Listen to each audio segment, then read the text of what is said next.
Hi friends. आगे आपने हमारा पार्ट 1 इसी सीरीज का देखा होगा जिसमें हमने बताया था कि कनाडा मत आना अगर इतनी चीज़ें आपको नहीं पता है। तो उसमें हमने पूरे 5 अलग अलग जो कैटेगरीज है जिसमें कनाडा पे एप्लीकेंट्स आते हैं, मेजरली इंडिया से अभी जो क्रेज़ है उस पे कौन कौन सी चीज़ें आपको 2024 और आने वाले बरसों में आपको ध्यान में रखनी है, वो हर कैटेगरी में हमने उसमें एम्फेसाइज की थी। तो ये पार्ट 2 है उसी सीरीज़ का जिसमें हम वही 5 कैटेगरीज में अब आगे बढ़ेंगे, जिससे आपको ये पता चले कि वो 5 कैटेगरीज की और कौन कौन सी खासियत है या हकीकत है जिसको आपको फॉलो करना चाहिए अगर आप कनाडा के लिए एप्लीकेशन लगा रहे हैं।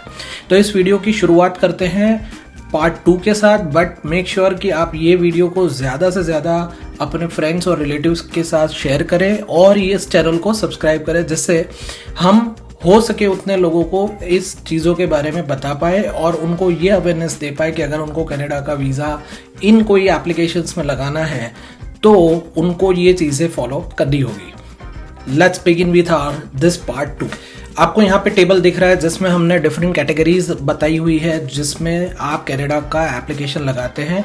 इसमें आपको हर कैटेगरी में 3rd और 4th नंबर दिख रहा है बिकॉज इसका 1st और 2nd जो अपडेट है इस पर्टिकुलर कैटेगरी का वो हमारे पार्ट 1 में हमने कवर किया हुआ है। तो यहाँ पे विजिटर वीज़ा की बात करते हैं। विजिटर वीज़ा की ऐसी 2 चीज़ें जो इस सीरीज़ में इस पार्ट में हम आपके साथ डिस्कस करेंगे, वो है सबसे पहली बात कि विजिटर टू वर्क वीज़ा कैसे कन्वर्ट करें। तो काफ़ी ऐसी इंक्वायरीज होती है, काफ़ी ऐसे अपडेट्स आप देखते हैं हर जगह पे कि visitor to work visa Canada ने अलाउ कर दिया है, तो क्या आप विजिटर वीज़ा पे आके अपने वर्क वीज़ा को कन्वर्ट कर पाते हैं? तो यस, ये चीज़ें बिल्कुल ही सही है, ये पॉसिबल है। बट सबसे बड़ी बात ये है कि हर कोई बंदा जो विजिटर वीज़ा पे आ रहा है वो वर्क वीज़ा कन्वर्ट नहीं कर पाता। उसको कुछ कंडीशंस फॉलो करनी होती है, जैसे कि उसके लिए पूरा एक डिटेल वीडियो भी हमने बना रखा है बिकॉज ये एक छोटे से अपडेट में पॉसिबल नहीं है।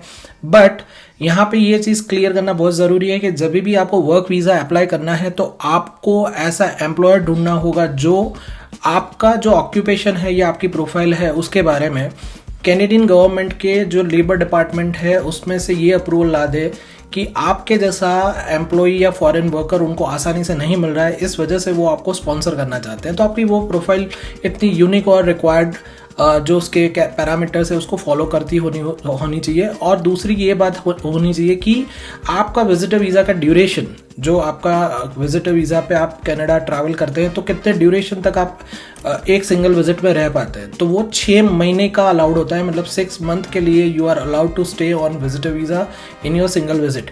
तो अगर ये आपका प्लान है कि आपको विजिटर टू वर्क वीज़ा करना है तो आप अगर विजिट करने डायरेक्टली आ जाते हैं कनाडा में वीज़ा लेके और फिर वर्क ढूंढना शुरू करते हैं और अगर आपको ये रूल के बारे में नहीं पता है तो आपका जो स्टे जो होता है उसी लिमिटेड स्टे पीरियड में it is next to impossible कि आप वही वर्क वीज़ा मतलब विजिटर टू वर्क वीज़ा आसानी से कन्वर्ट कर पाए। तो ये 2 बातें थी ये विजिटर वीज़ा के लिए।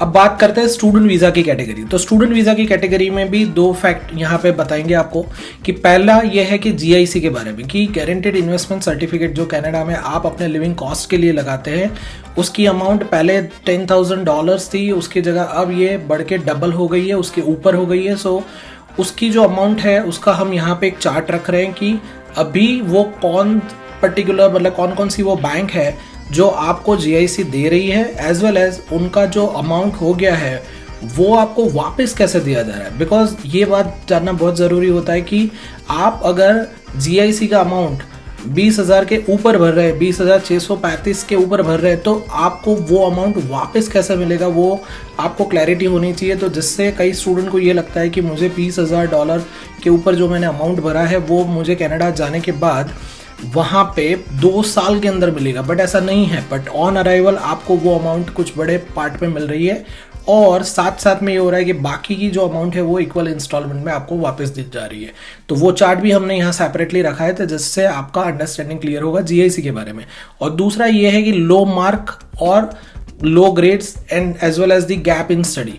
तो अब ये हो गया है कि अगर स्टूडेंट का जो एकेडमिक है वो वीक है या उनके पढ़ाई में कुछ बड़ा गैप है, मतलब लास्ट एजुकेशन के बाद उनका पढ़ाई में गैप है और वो अब पढ़ाई करना चाहते हैं, तो ये दोनों चीज़ों में आपको ये डिफाइन करना है कि आप कौन सा कोर्स ले रहे हैं। नंबर 1, वो कोर्स आपका जो बैकग्राउंड है, मतलब प्रोफाइल है, उसको कैसे वो प्रोग्रेसिव रिलेवेंसी दे रहा है, तो वो भी चीज़ आपको यहाँ पे प्रूव करनी है। नंबर 3 कि आपका एसओपी, वो जो आपका लोअर मार्क है या आपका गैप इन स्टडी है, उसको सही से जस्टिफाई करना, मतलब आपको करना पड़ेगा एसओपी में। अगर वो आप नहीं कर रहे हैं और आपने प्रोफाइल लगा दी तो वीज़ा एप्लीकेशन अब रिफ्यूज़ होना बहुत ही ज़्यादा पॉसिबल है, बिकॉज अब ऑफिसर के पास कैप हो चुका है स्टूडेंट वीज़ा का, मतलब स्टडी परमिट उनको पूरे साल में जितना इशू करना है उसका एक नंबर डिफाइन हो चुका है। तो ये चीज़ सही है कि अगर आपकी प्रोफाइल वीक है या आपने उसको सही से एलोबरेट नहीं किया है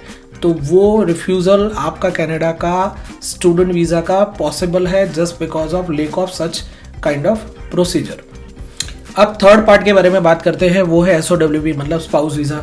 तो पार्ट 1 में तो ये सब डिस्कस हो गया कि अब कौन से कोर्स लेने जिससे स्पाउस वीज़ा मिलेगा, और एक पॉइंट भी हमने चेकलिस्ट भी डिस्कस कर लिया। बट अब पार्ट 2 में हम ये देखेंगे कि यहाँ पे वो दो जो पॉइंट है वो आपके लिए कैसे यूज़फुल हो रहे हैं स्पाउस वीज़ा के लिए। तो सबसे पहला हमने लिखा हुआ है जैसे कि प्रीवियस रिफ्यूज़ल, मतलब मान लीजिए कि आपने स्टूडेंट वीज़ा पे या विजिटर वीज़ा पे कनाडा में पहले एप्लीकेशन लगाई थी और अब आप स्पाउस वीज़ा का एप्लीकेशन लगा रहे हैं, तो क्या आपका वीज़ा लगेगा? तो यस, ये स्टिल पॉसिबल है। या मान लीजिए आपने यूएस कंट्री का कोई और कंट्री का वीज़ा लगाया था, उसका रिफ्यूज़ल था, फिर भी आपका स्पाउस वीज़ा मतलब डिपेंडेंट वीज़ा लगेगा मेन एप्लीकेंट के बेस पे, तो yes it is possible. But आपको जो आपका SOWP का एप्लीकेशन जब लगाना है उसके अंदर पर्टिकुलर जो एप्लीकेशन फॉर्म है और जो आपका जो लेटर है, कवरिंग लेटर है, उसमें वो चीज़ें मेंशन करनी है अगर वो रिलेवेंट हो रही है आपकी एप्लीकेशन के साथ और प्रीवियस रिफ्यूज़ल के साथ।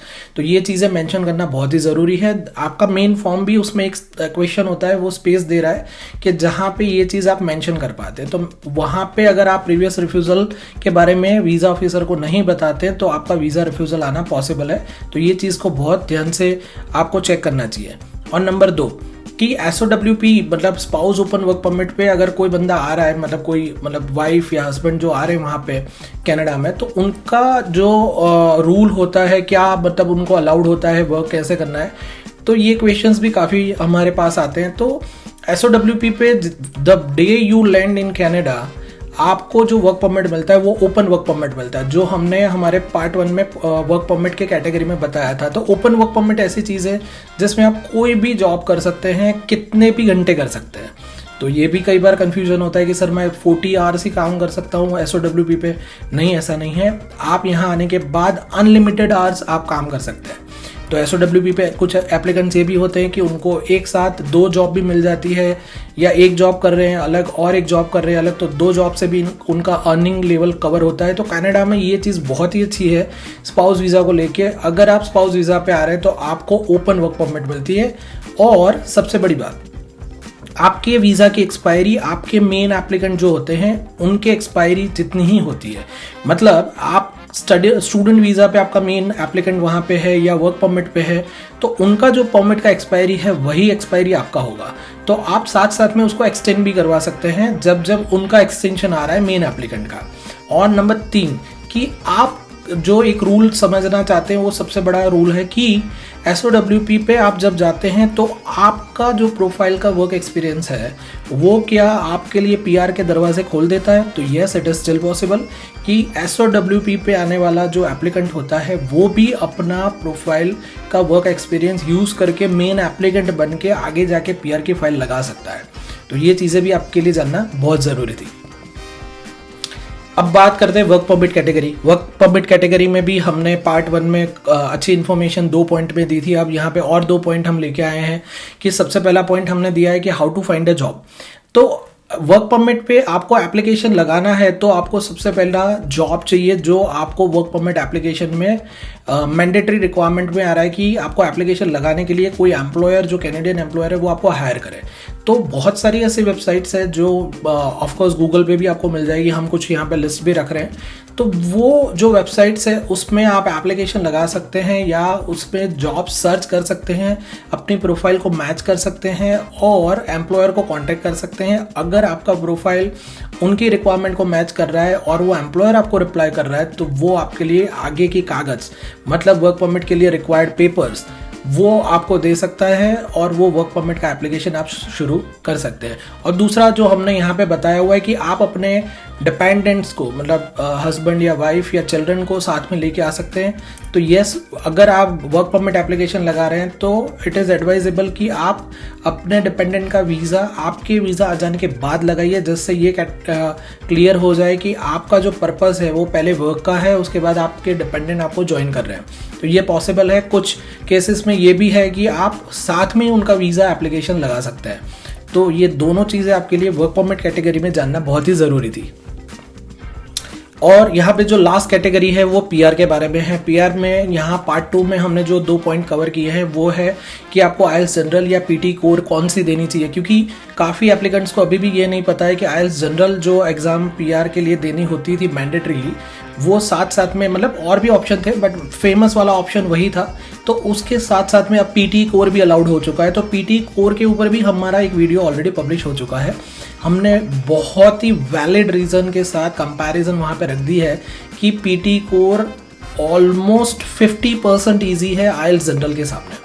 बहुत सारे ऐसे वैलिड रीज़न है जो अगर आप उसको फॉलो कर रहे हैं, वो वीडियो देखेंगे तो आपको क्लैरिटी आ जाएगी। तो हाँ, अब ये पॉसिबल है कि आपको इंडिया से भी एप्लीकेशन लगाना है तो आईएलटीएस जनरल में अगर आपका स्कोर नहीं आ रहा है, बिकॉज काफ़ी एप्लीकेंट्स को ये दिक्कत होती है कि उनको CLB लेवल 9, मतलब कैनेडियन लैंग्वेज बेंचमार्क 9 का जो लेवल उनको अचीव करना है वो आईएलटीएस में कई बार अचीव नहीं हो रहा है, ठीक है ना। उसका जो स्कोर लेवल है वो कई बार अचीव नहीं कर पाते, वो पीटी कोर में अचीव हो जाता है। तो पीटी कोर ऑलरेडी लॉन्च हो चुका है और उसका एग्जामिनेशन जो सेंटर्स है, मतलब एग्जाम देने का जो सेंटर है वो हर जगह पे अब अवेलेबल हो चुका है। तो आपको अगर एप्लीकेशन पीआर का लगाना है with in Canada from India, तो आपको अब पीटी कोर भी आप दे सकते हैं। आईएलटीएस जनरल के ही प्रिपरेशन में आपको अगर नहीं सक्सेस मिल रही है तो आप ये ऑप्शन भी देख सकते हैं। और नंबर 2 कि कौन कौन से प्रोविंस हैं जहाँ पे पीआर इजीली मिल रहा है। तो ओवरऑल अगर आप ओंटारियो और ब्रिटिश कोलंबिया को मतलब अगर देख रहे हो तो उनमें आपको IT professionals, health care professionals और ट्रेड प्रोफेशंस जैसे कि हो गए प्लम्बर हो गया, वेल्डर हो गया, टेक्नीशियन हो गया, ठीक है ना। तो वैसे ही प्रोफेशंस को वहाँ पे कैटेगरी में लो स्कोर में सेलेक्ट किया जा रहा है।